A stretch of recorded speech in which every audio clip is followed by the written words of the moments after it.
Hello and welcome to Testify. This is Hope TV, where you look and live, and on Testify, our faith in Jesus Christ keeps growing.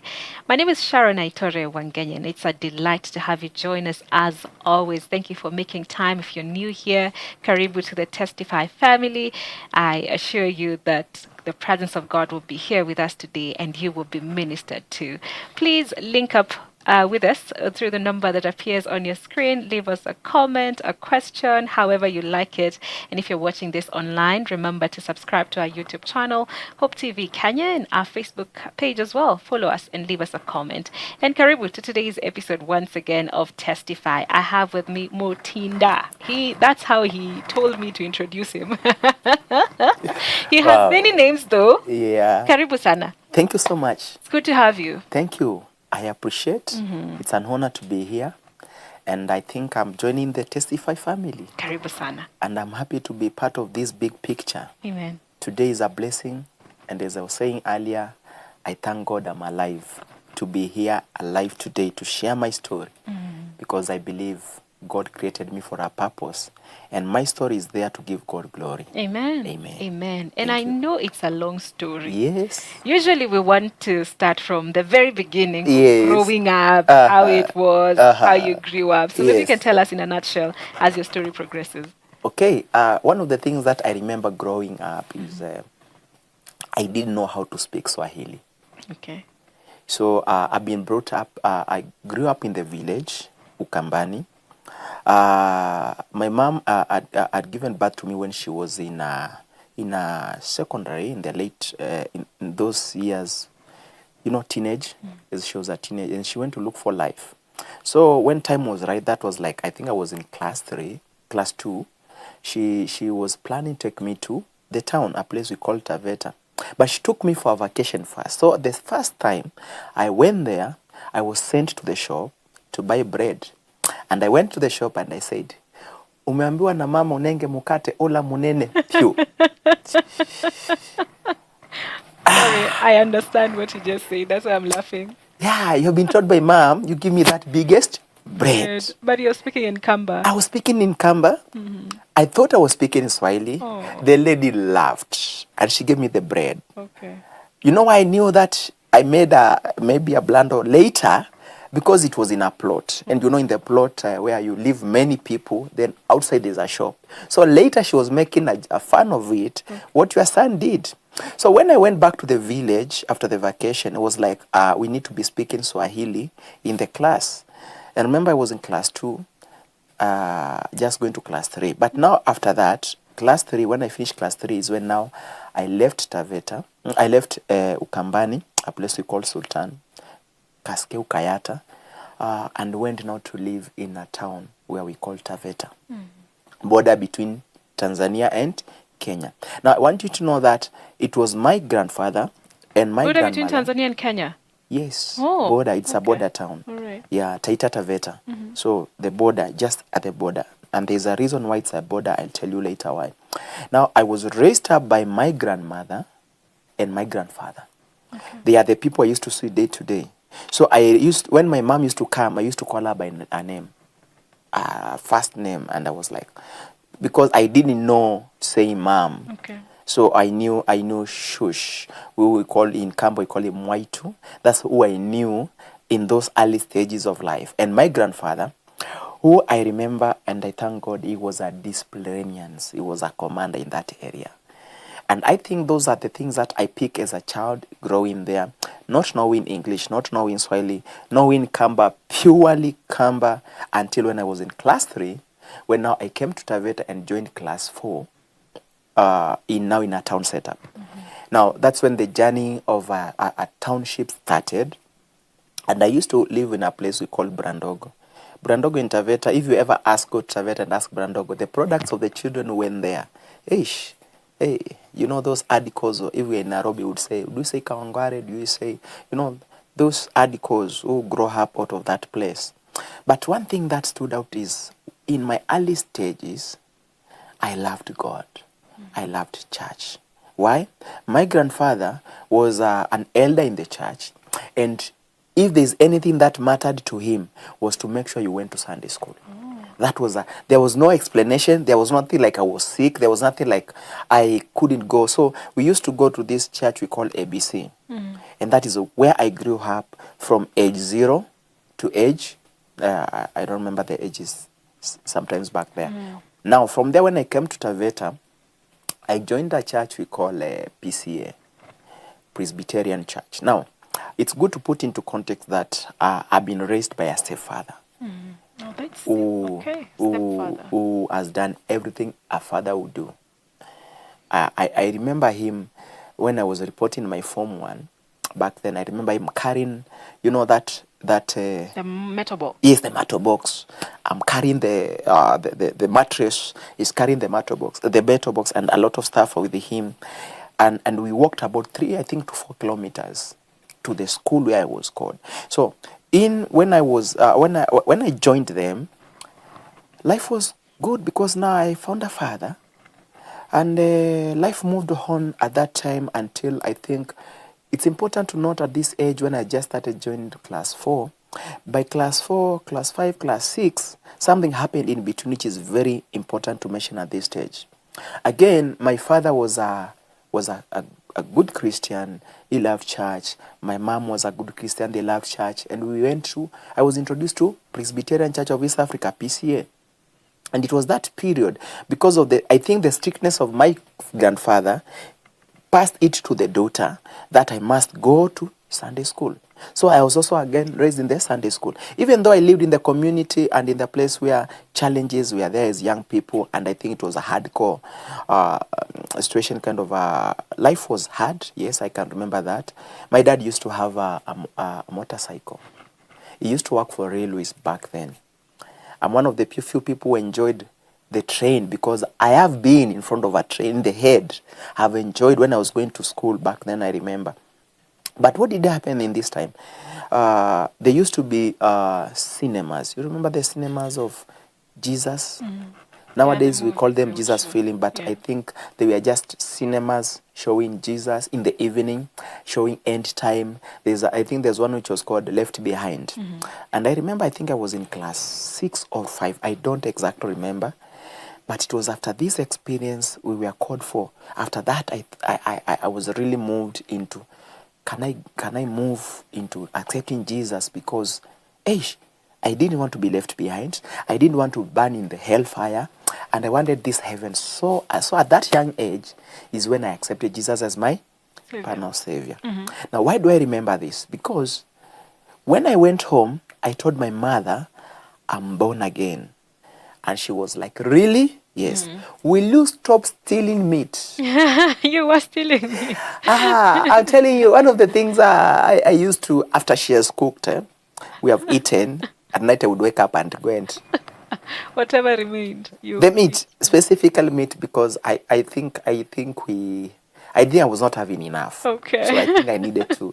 So, and that used to, in the morning, when you pick up when you're picking, you don't know. But later when you pick up, you could see the spots. Yeah, that's how you know, this guy's been stealing some meat and a good some beating for it. So I told her, yes, ma'am. I from today, I'm no longer a thief. And I can tell you, I got interested in the things of God so much. I started going to camps. I started going to anything that the church was having for young people. I remember the youth we grew up together. They can testify. I started loving God, being part of the youth in the church for quite some time. Okay. Now, something else that moved is that I was going to this school, which was a good school, and then the headmaster transferred. I remember it was called Mr. Sunza.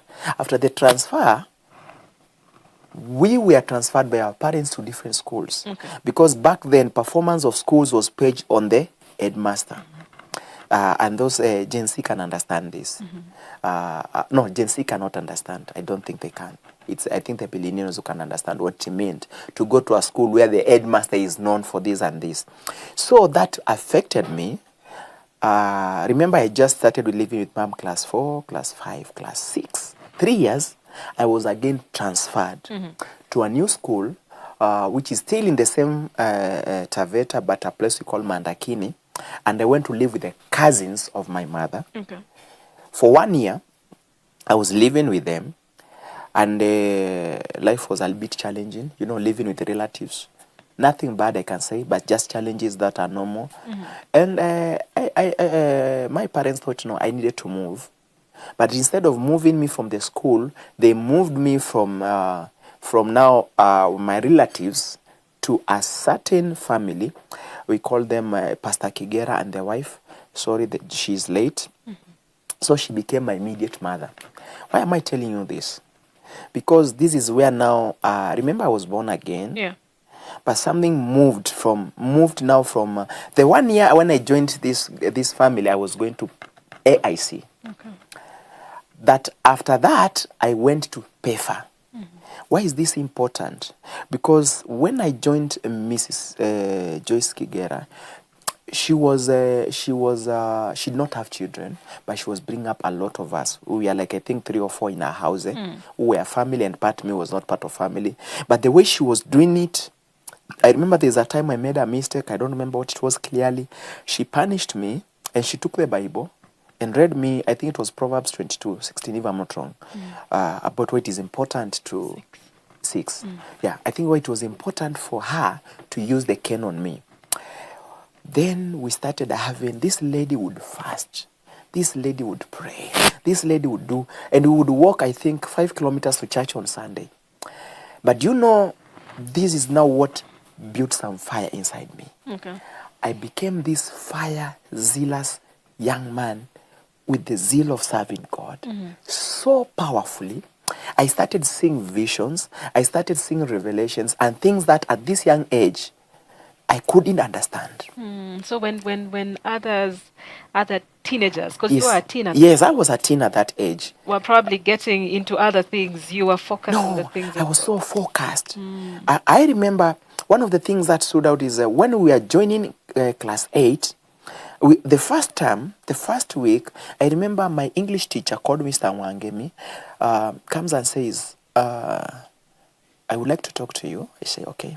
It was on a Friday. He said, how would you like to be the school captain? One thing I want you to know, I was small. I was fat. And that's something that I normally talk about because it brought a lot of stuff in my life. I was small, I was fat. But I was sharp.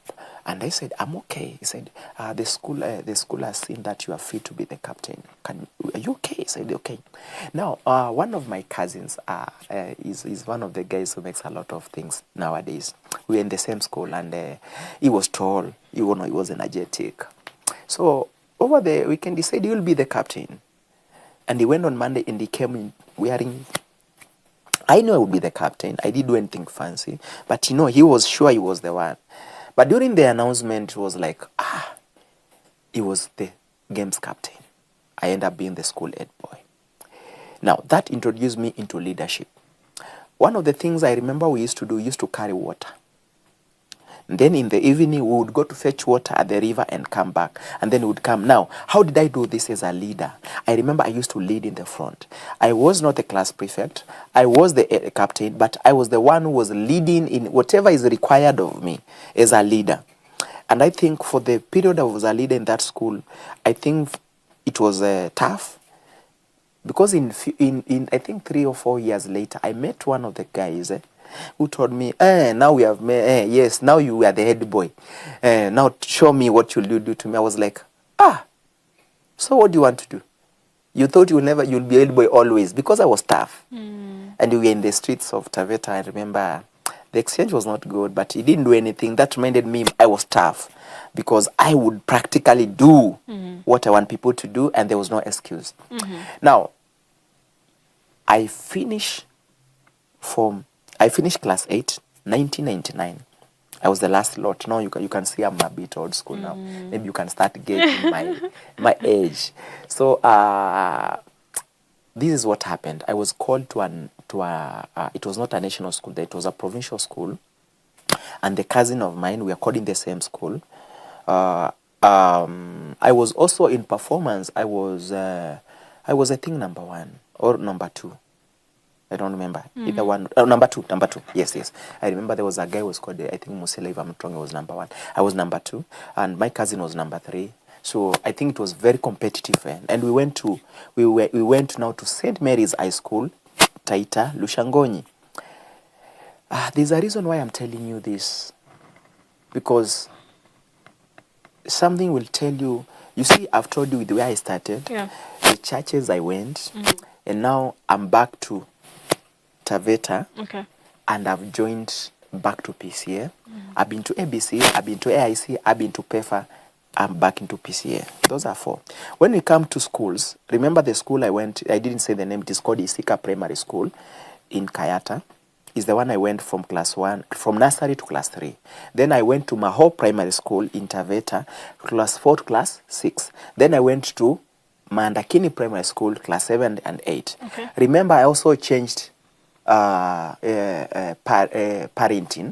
grandfather, parents, relatives. Then we come to family and friends of the family. There's a pattern that is creating there that I would like you to see. Yes, I don't want you to forget that. So in St. Mary's, I joined the Form 1. It was during the time bullying was at the height. At the height of bullying. But during something I've also forgotten to mention is during this time, in my ability to see visions, I became a preacher. I was a preacher boy. I used to preach in crusades. That young age. I used to pray for people, salvation. All these things were just happening in a mighty way. I can tell you, I was young and enjoying salvation and life of serving God. Innocently. I didn't know those bad things. Did I have a girlfriend? No. I think up to class 8, no girlfriend. I think we don't expect you to have one. Yeah, at this age, I think we were friends with a lot of. Yeah, I remember my classmate. Let me not mention her name. We used to sit in the same desk. She was the daughter of the headmistress. We were friends. Yeah, that kind of funny stuff. You know, growing up, funny things, but no boyfriend, no girlfriend at that stage. But I've just joined Form 1. And remember, I joined the CU immediately. And the first 6 months, I go through this bullying experience. And I remember we started something in our year, we call it solidarity. That we could walk hand in hand. From all Form 1s, from going to the dormitory to going to the class, from the class to the dining hall, from the dining hall, everything hand in hand. Wow. And that created, because now, you know, what could make bullying continue was those who were bullied last year, they wanted a payback for the new ones. Now, it became so hard for us to be bullied because of the solidarity movement we started. And being a culture of bullying and all that, the effect was Form 3 dorm was banned. We don't know who, and we were sent home. And after, I think, 2 weeks, we came back. And then this time the staff room was banned. And we went home, I think, for 1 week, and we came back. Now, Lushangonyi is a very cold place. If you have ever been to Taita, Lushangonyi is one of the coldest places, just like Limuru. And but it was known for performance, the school itself. And there was variety. You know, when you go to a good school, you get variety. You can do, I remember I was doing arts and design. So that was one of the things I was doing in Form 1. In the 6th month, when things got more tough, my dormitory got burned down. I walked home with the what do you call books?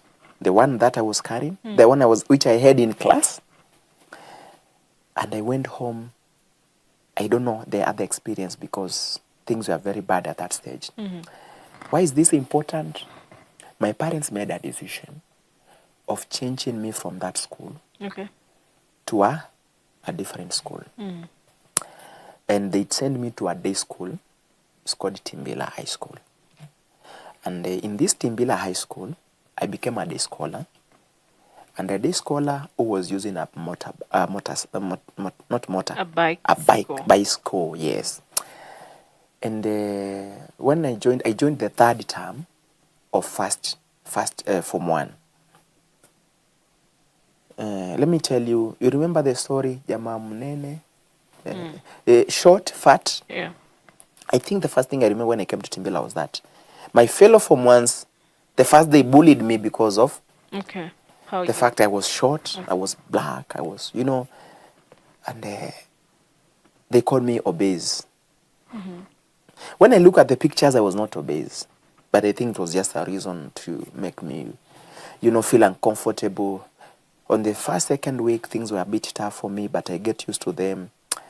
And one thing is that I remember I have forgotten to mention, I think I know the teachers, the English teachers, because one of the things I knew is I became so proud of English. And I remember Mrs. Catherine Mutunga in Maho Primary School because of the English language. Okay. I remember Mr. Mwangemi, the one who called me, he was my English teacher. And I remember Mr. Karangao and Mrs. Karangao in Timbila High School because of I went to the library. Any school I would go, I would just finish the storybooks. And that made it more like I'm a very good English student, okay, but I was poor in mathematics.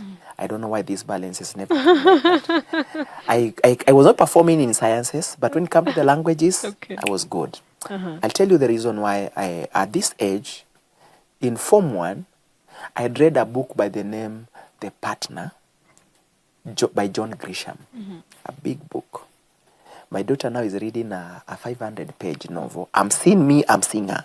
She just doesn't know. I will come to that later. Now, there's reason why. Everything I tell you is a reason. If you remember later, I forget to tell you the reasons, just tell me. Now, I've just joined this school. I'm receiving bullying at school. Let's come to the home, because now this is where now I want to say hell breaks. Now let's start the conversation, okay, because there it was just a build-up of what we are going to talk about. I want you to see the pattern I told you about. Jumping over here, jumping over there, jumping over there. Now, finally, I've just started to come to live with my parents. Then? Now, I want you to see now, because the things that I'm going to discuss, they are not small things. Okay.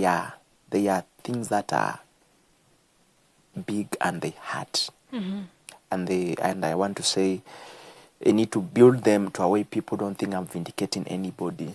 Okay. I'm just saying the truth as it is. This born-again young man, loving God, preaching, doing a lot of stuff, going to missions. They are young at this age. I just come home, landed home, and I'm a scholar. And we start life with my parents as a teenager boy. My greatest weakness as a young man that I could tell you I had a problem with is I used to love movies. I'm the kind of a guy, if this movie is out, I must see it. Okay. And you remember back then the Nigerian movies were like trending. The action movies were trending. So my biggest fight with my parents, and I want to separate now, when I say parents, I want to be meaning my mother, was my addiction to movies. Because a guy would pretend I'm sleeping at night, but I would just jump the window, go and watch a movie, come back at 2 a.m. And one time, I think they realized, because they came and knocked, and nobody could open the door. And I think it was 11. So I don't know what made them go and look for movies. And later, somebody told me, your mom is... I tried to hide, but everybody knew me. So it's like, he's here. And I was canned from there to the home. Okay. And the door was closed, and there was caning. Real caning. But did it make me stop watching those movies? No. I remember my uncle, my cousin of my mom, who was a policeman. I went to his home with a friend of mine. We went to his, the first time I touched a pistol, it was in his box. I looked at it. Then I found some money. I think it was 300 shillings, Kenya shillings. We took that money and we went to those days there were hotels where you could just pay, you could just eat food and watch movies the whole day. And I remember we bought karanga and chapo with my friend. And we sat there the whole day, just watching movie after movie. So I think movies were the things that really made a lot of probably mess in a way. Because if I was not in a movie, I was also reading. And this really created a lot of friction. Now, what I have not said is, you remember I told you my grandfather was a disciplinarian. Yeah. And that caused my mother, who was raised in the same way, to become also a commander. My mom was tough. She would hit you with anything and everything. And my mom is huge like me. But if you see me and my mom, we look the same. You don't need to say. And that kind of fight, that kind of challenges, that kind of environment, I was the only child from my mother's side. And it was during this time, I think, things were not working very much. They really needed another child and things were not happening. And at first, I felt I was like missing a lot. But mom got tougher and tougher and tougher. Just hold it right there. Thank Let's you. take a quick break. We'll be back in a few moments. Stay with us. Amen.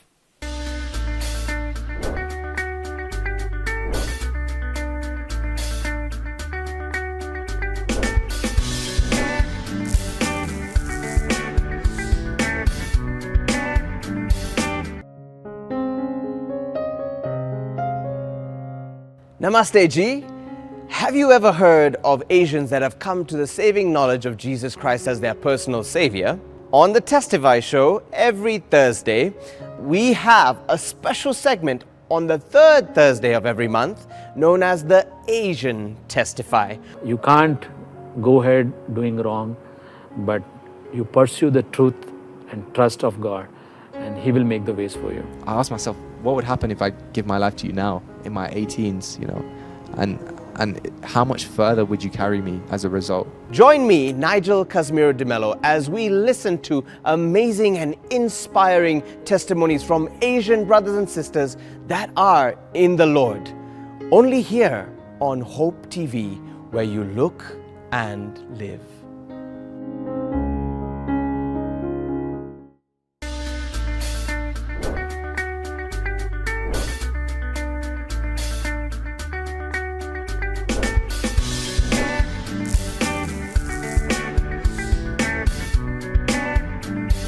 Welcome back. If you just joined us, Karibu Sana, you are at the right place at the right time. A great story with Mutinda. So you're saying your mom got tougher. Yes. Yes. I think if it's when you are boiling water, there's the degrees that increase as time goes by. So I think the environment at home became so toxic. Now, the toughness of my mom, if it was just caning, I would say I would have tolerated. But it moved from caning to verbal, I don't know how to call it in a way that is more respectful. Emotional. Yes. Abuse. It became very emotional. And it started to eat inside of me. I started, I think I could say thinning, but not from the outside. Because I was this kind of a guy. I'm very outgoing. We would meet in the streets. And then we are with my mom. We are walking. And they'd say, Mama Mutinda, you have a nice son. This is a nice one. And she would say, you don't know. This is a demon. If you would be given this one, you can't spend a day. And you would hear those words. It's not secret. It's openly. And but then for the purpose of record, I've written a book. It's called Dear Wedding, and it has a detail of all this conversation. So this is not the first time this thing it's only that I've never done interview on TV based on it, but it's already there. And I remember we had a house help, and I don't want to mention her name, she passed on, but I remember there was a time my mom would say, I wish I'd given birth to this girl, but not you. Sometimes she would say, I've given birth to a dog, but not you. So I had a friend. We used to. You remember we are in plots. He used to be in this plot. I used to be in this plot, and he was called Fadili. And I want you to remember Fadili in future. It's very important to remember him, and especially the name. So with the Fadili, we used to go in the same class. So we also used to use bikes and go together. But it came to a point, Mom would prefer to call Fadili and send him instead of me. And remember where we are staying, we are separated by plots. So she would say, Fadili in the highest voice. And Fadili would hear from the other side, he would come. Being a good boy, he didn't know anything. He was innocently knowing anything. Because my mom tried to prove my unworthiness for many ways. in clothing, I remember there's a time I remember I was called by teachers in primary school because of the clothing I was wearing. It was not standard. It was one mtumba looking like this. And I can say, yes, we are poor, but not that poor. I have seen my parents, one of the things that gives me an encouragement, because I remember we are living in a nyumba ya matope, then moved gradually to a two where we are having several houses in the same plot. So I have seen them fight. I have seen them really work hard. So I can't say we were poor to that extent, but there was being mean because of. And at this time, I did not have a sister or a brother. It was just me. Okay. And one of the things I remember is a birthday party that she did for me. That one I can never forget because it was the only one she ever did in my life, being a young person. And that was the only things were good. But as things started to get tough, now it reached a place she would beat me. I would look at her without tears. You became hardened. Yes, I got so hardened. So what she decided to do, she decided to bring my father on board. My father was a disciplinarian, but he would first warn you and count 1, 2, 3. The next time he would cane me, it would be based on the number of times that he has warned me and I have misbehaved and I really deserve this caning. Okay. And this brought a lot of closeness between us. We were very close with him. This is your stepfather? My stepfather. And my stepfather, now when my mother realized how much I fear to be caned by stepfather, she would accelerate the number of mistakes. So she would create? She would create whatever it takes, make sure that the number is, because my father would be true to his word. I'm counting. 3 times, you walk away. The 4th time, he would get either a belt or there was a plastic pipe. And at night, I would sleep and I would cry. I would cry. Now, remember I was a church guy. I would go to church. People would love what I'm doing in the church. I would still preach. People still get born again. So I started doing fasting for the sake of making things better at home. Okay. But let me tell you, my sister. They got worse. I fast. I go home. You're beaten. I'm beaten. And life became miserable so much. I started having options in my thoughts. But I want to be very clear. Suicide was never one. Never. I can tell you at that age, suicide was never. Now, I want you to bring you back to the story. I was an addict of novels and a good reader of several English novels. Okay. Taveta is a very small town. But while I'm in Taveta, I can tell you about England. I can tell you about Seychelles. I can tell you about UK. I can tell you about Washington. Because the kind of novels I would read at night. I remember when I was in Form 1, we used to have pressure lamp. So at 10, the pressure lamp would go off. But I would be with my torch reading every novel to the last page. How did this affect me? The book I read, John Grisham, the title was The Partner. It was a story of a man who was married and he was a lawyer in a firm, and he had these personal challenges both at home, at work, and he realized the partners wanted to kill him, the wife wanted to divorce him, and he was in total chaos. So he decided to hatch a plan how he would run away from both the family, the farm, and disappear. And he did that one, and he disappeared into Brazil. And what he did, this guy would be very funny. He would just eat and became obese. Okay. And he would leave all this, and he would take a lot of photos, and he would do this. So when he disappeared with a lot of money. And the company invested in hiring professionals to look for him. But when he went into this foreign land, this guy just decided now to change the perspective. Okay. He decided to thin out, practice. He decided to, Jordan style, and he became different. Although eventually they got him, but they never succeeded in easy way. Let's go back. How did that affect me? one of the things is that I didn't become obese for that fact, but I started portraying my hatred for Tanzania. Remember, we are neighbors. Oh, I stay at the border. okay. And I used to say how much I hate Tanzania. But I started to hatch a plot. Okay. I needed to run away from all this. Because I was at the point of I don't know what else to do. God, I've prayed, I've fasted, I've done everything possible. But at home, things are getting worse. So I decided the only thing to do is to run away from this and go and become anything. So I started to hatch a plan, and one of the things was first to know my destination. I decided Dar es Salaam would be my destination. Okay. But because we are at the border, I know people will start saying maybe you went to Tanzania. So I started to portray a hatred of the Tanzanians. You know, we are neighbors. We do business with them every Saturday and Wednesday. So I would make sure if I see them, I just talk bad about them, how I hate them, how these people are not supposed even to be here. They are colonizing us, all that.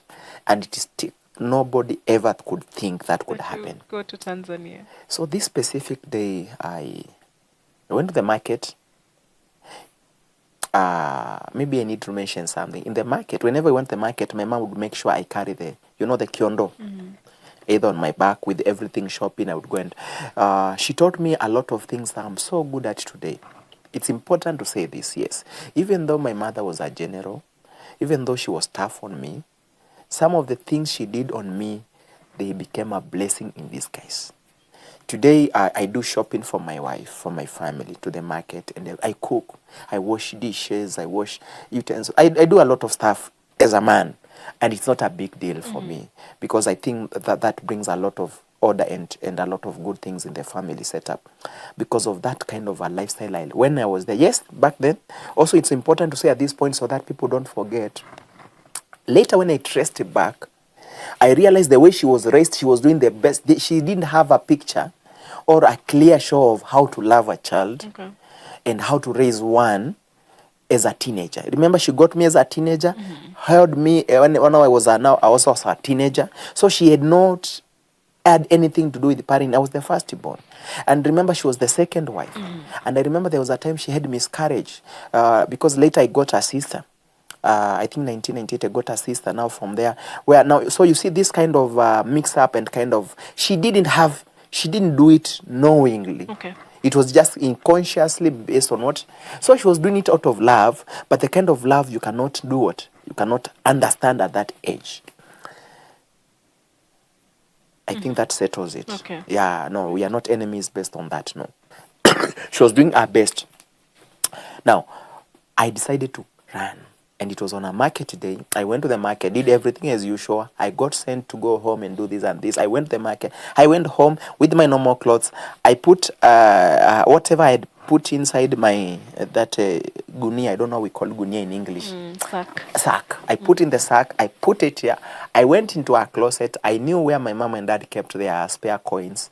I took the money and hit the road. I crossed the border. In market days, when you are crossing the border, nobody asks you anything. Okay. Back then, all right, we are talking about the year 2001. So it's back then. Nobody would have asked anything. I'm just a young boy crossing over the market, going to the other side of I went. I think it was in the month of Feb. At this point, were you done with your high school? No. Okay. I was remember this high school issue of, but now I was just doing Form 2. I think I was there was not much of bullying in high school at this age. Okay. But I think majorly I was what had happened home. And then I was so mad with this guy we call God. Why I'm fasting and this fasting is not helping me. All right. I'm also a servant. I'm serving. I'm loved by people. But at home I'm hated. I said no. So I crossed over. There's also a value why you need to understand that point is very key.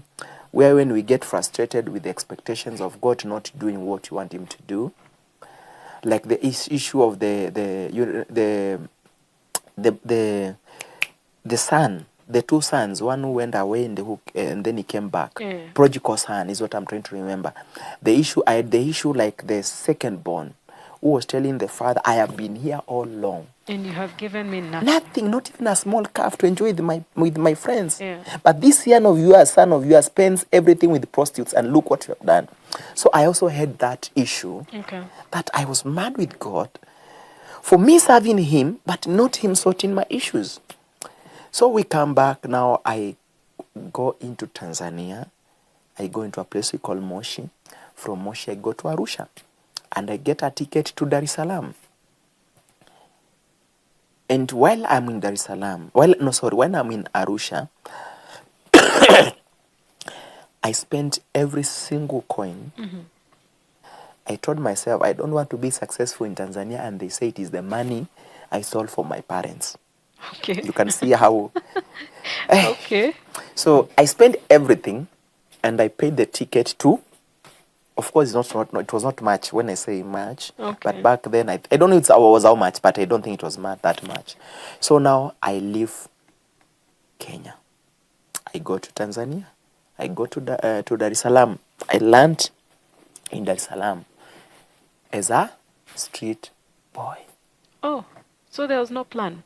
Just go, get away. It was from home. what is That's that I can do to just leave this and go to a place where I just disappear? Remember the story, the book I read, and how it helped me come into this thing. I can disappear in thin air. Okay. I want to go a place where nobody will ever look for me.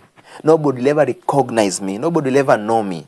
Okay. So I landed in Dar es Salaam at night.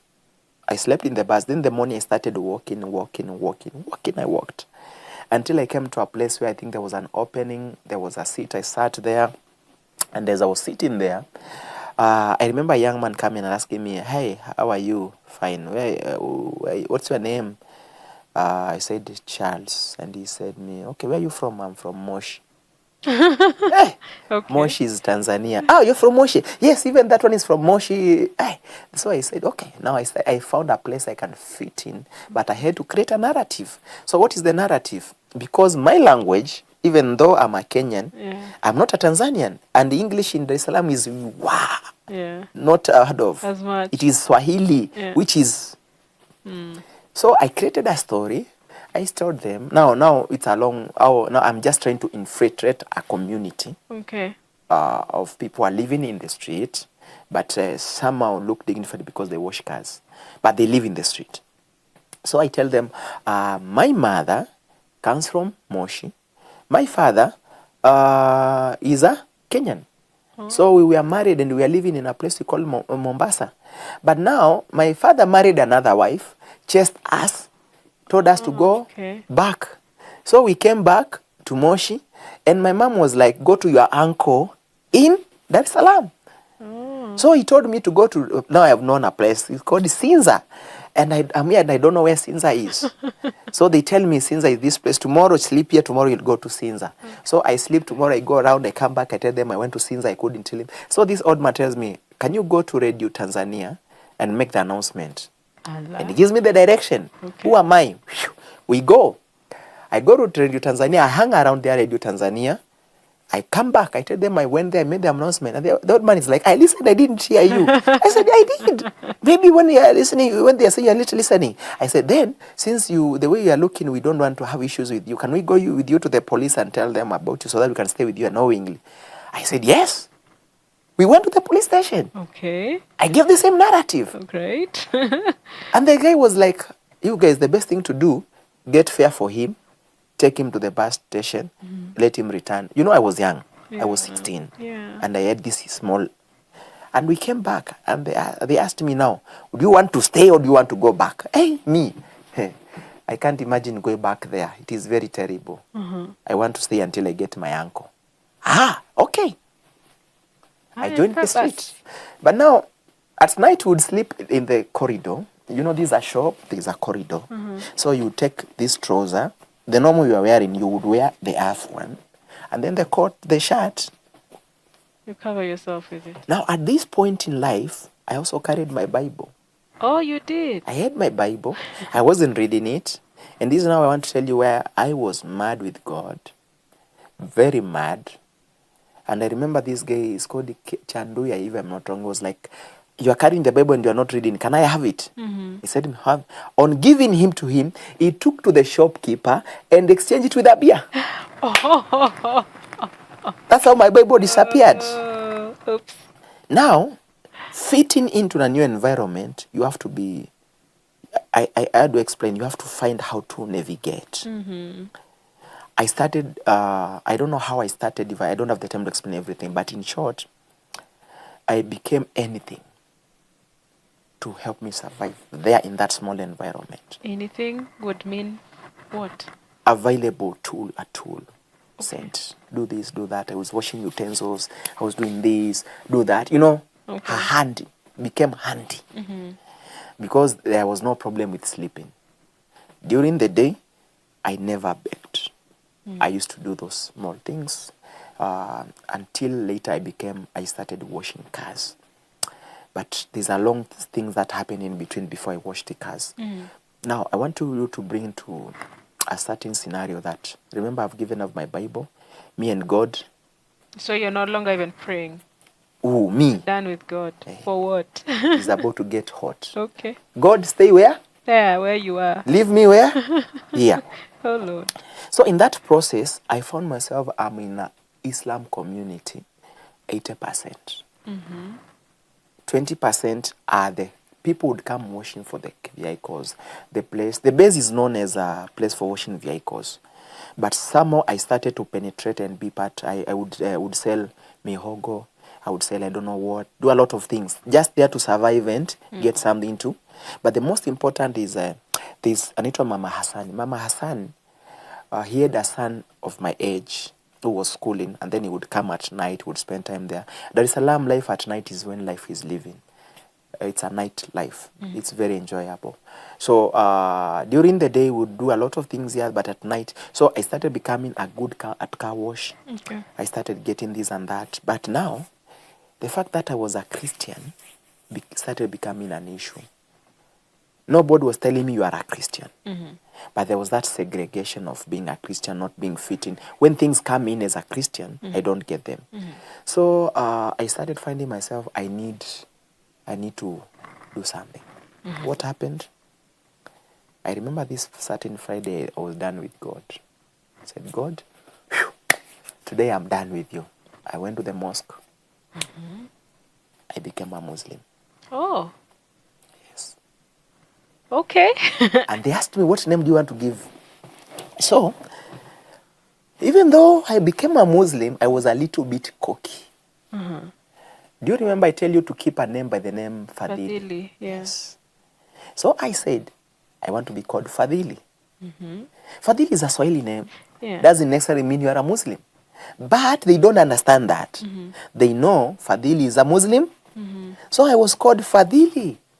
Oh, I changed from Charles to Fadhili. Okay. And guess what? Opportunities started to happen here there.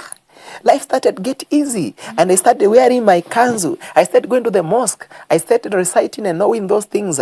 Because now I have found a community. I started having friends. But it was for a short time.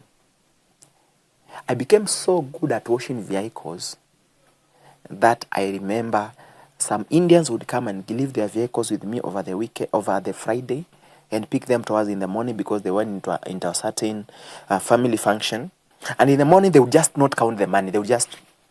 Ish. And You were doing well. I was doing well in the streets now. Man, I'm commanding a fleet of vehicles. I'm washing vehicles, man. And I'm getting recognized as a good boy. You know what I was looking for? Somebody just appreciate me for being good, for being, giving every... Yes, I became reliable. You can call this, you can call this. But now it wasn't going good with a guy called Asumani. Asumani was a drunkard. He was very huge. And he was the one who used to take care of these vehicles. So we got into a physical fight. Okay.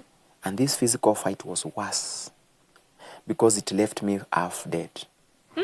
Yes. You see, okay, I want you to clearly look at my mouth. I think, I don't know where. Is it? There, up there. Somewhere. There, yeah. Yeah. I normally forget. I was beaten. We call them Manundu. I was taken to an hospital, they call it Muimbili. It's the Kenyatta of here. And I was left there for a few days. Remember, I'm a street person. Nobody cares for me. Nobody does what. But Mama Hassani, and I think Hassani and the father, they came to look after me. And then after, I think, 3 days, I was released to go back to the street. So now, when I came back to the street, where I was, Asuman had disappeared because the mob looked for him. I want you to tell you, you see, when you have value, people will love you, people will protect you. When this thing was happening, I was just me and Asuman, it was at night. So when I made noise, the people who came, the drivers, the people, taxi driver, who I was with them, are the ones who came to help me. So when I went to the hospital and I was brought back to the same street, the same guys who came like to see how I was doing. The Indians who like were like I was beaten because of their vehicle. One of them was a doctor, and he came with me. He came and he gave me certain tablets. I applied that helped me now for the healing process. Okay. Now this is now the second chapter that starts of my second chapter. Okay. I want to introduce Mama Tabia. Before Mama Tabia. Yes. Time is pretty much well spent. Oh. So we will end this here. Yes. And then we continue in the next episode. Get to hear about Mama Tabia. Yes. Who she is and what she did. Thank you so much. Thank you. Thank you Amen. for your time. Amen. What would be your last words as we summarize just in the portion of the story that you have shared? Yes. What would you want to say to someone who's watching you today? I think this key all thing has mattered on parenting. It is very key as parents to be aware children can go through stress without your knowledge. They look like they are okay, but they are hurting deep inside. Today, I'm a very good disciplinarian. My children can tell you I'm good at caning. But I also realize there's need to show love. There's need to be compassionate. There's a need to become like them, embrace them, and sometimes realize they are just kids. And when you do that, you also bring them to the place they can tell you when they are hurting, when you have gone extreme. So the key thing about this factor is that as parents, never assume with our children. They need us to see us, but importantly, to feel our presence. That is the most important thing that I went through. I missed it. But if you are listening to me and you are a parent, get to that point you can try to understand these little kids of yours. Don't assume they are okay. Try to a point they can tell you even the things that don't make sense, because that is where you bring closeness. Don't let them die. Last thing, if you are a child and you are hearing to me, find somebody to speak out. Please do. Don't die inwardly. Thank you. Excellent. Thank you so much. And we have counseling at CTAM. It is free of charge. It is open to people of all ages. So if you need any support, if you need someone to speak to, do not hesitate to get in touch with us. If you write us a message on that WhatsApp number, we will give you the counselor's number. You can also inbox us across our social media platforms. It's always a joy to have you join me on Testify. May your faith in Jesus Christ keep growing. Remember, we continue with this episode next time. My name is Sharon Aitore Wangenye. Bye-bye.